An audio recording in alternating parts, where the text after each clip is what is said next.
Hi, this is Amos from Moog Music, and I'm here at the NAMM Show 2015 with a new firmware update, version 1.1 of the Sub-37 synthesizer.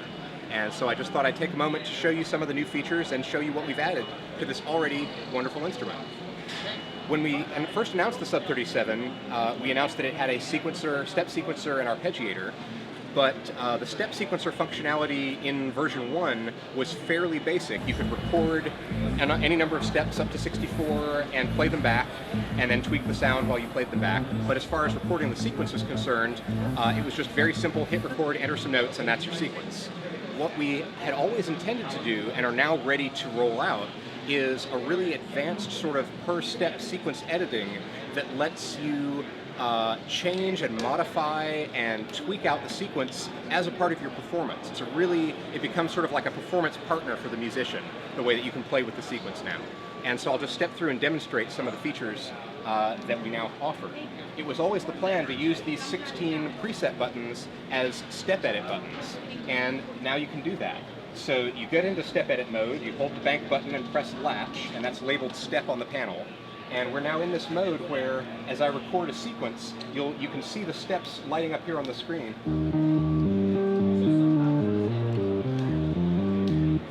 And so you can see I now have 16 steps of sequence here, and I can play the sequence. Let me go back into play mode, got to record.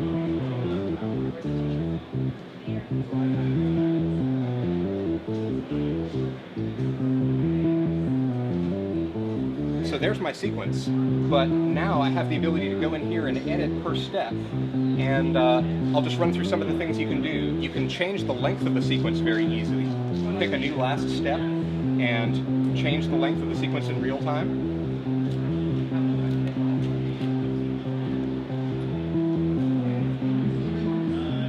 You can now use, let's see, I'll get to that in a moment. As far as step editing is concerned, you can pick a single step and just punch in until you're happy with that. So you don't have to get your sequence right the first time. If you get a note wrong, you can just go in and re-record it on the fly. You can also enter rests very easily. You can just press a step to toggle it on and off, and so you can control rest. You can set up a sequence and then change the groove of it by adding rests and taking them away. You can tie steps together very easily by just pressing the beginning and ending step that you want to tie together, and they'll be tied. So,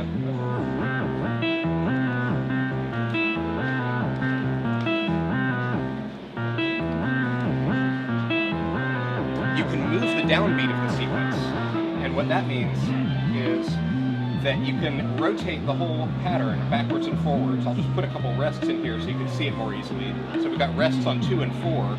We can just move that around. The rests are now on 5 and 7, and so we've just moved the sequence. And of course, you notice this is happening while it's playing. It's still in sync. So you really have a lot of nice control there. I can go back here and make it a 16-step sequence again if I like. And so between being able to toggle rests and ties, punching in and changing individual notes, and changing the length of the sequence, you can really just get in and play around, find a groove, refine it, all in real time without stopping the sequence. And additionally, all of the modifiers that apply to the arpeggiator, meaning back and forth mode, invert, and octaves, now all apply to the steps sequence as well. So you can see I'm now playing this same sequence in backwards and forwards mode. And then you can switch back and just play in regular forwards mode. I'm now adding octave jumps.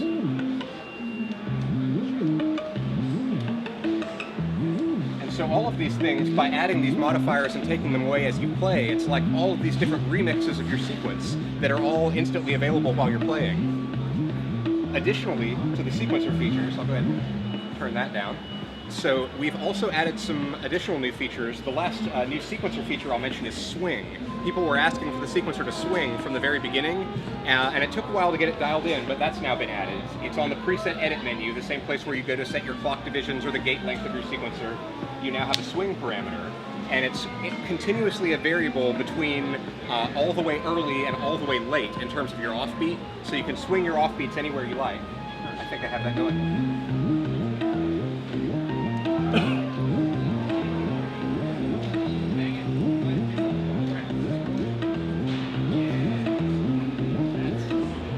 the LFOs will also swing in time with the sequencer. So if you've got a synchronized LFO, you can set that up, and it will swing along with the sequence. Let me see if I can get that.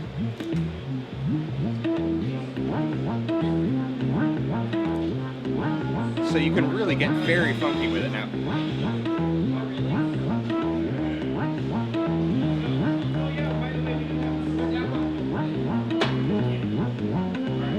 Of course, you can transpose as well. And this brings me to one of my favorite features, which is that you can put it into record while it's playing, and it acts like a phrase sampler.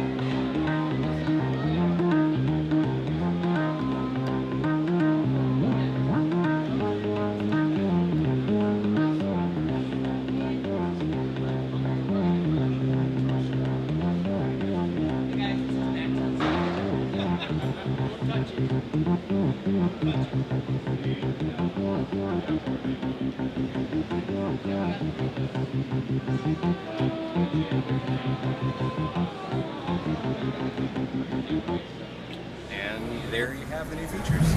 But wait, there is more, as they say. I almost forgot to mention, we've also added CV mapping ability, so you can now fully integrate this with any control voltage source if you use modular, if you have any step sequencers, even just expression pedals and foot switches. You can now go onto the global menu and map the gate input, the pitch CV, or the volume CV to any parameter in the whole synthesizer. And so that means that you can have a foot, a foot switch, an expression pedal that's sweeping the amount of resonance or the amount of drive, not just volume. But any parameter that you want to control expressively, you now can. And we've also added the ability to step the sequencer from CV inputs. So you can send a gate from your favorite analog sequencer, possibly even a rim shot from a drum machine, and use that to drive the timing of the sequence in time with other non-MIDI gear that you may have. And of course it also, as it always has, follows full MIDI sync. So this just increases the ways that you can interconnect this with the rest of your studio, be it analog or digital.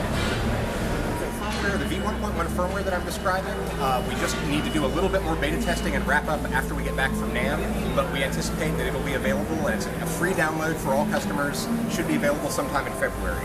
And it's just a quick MIDI firmware update, and then everybody will have all these new features.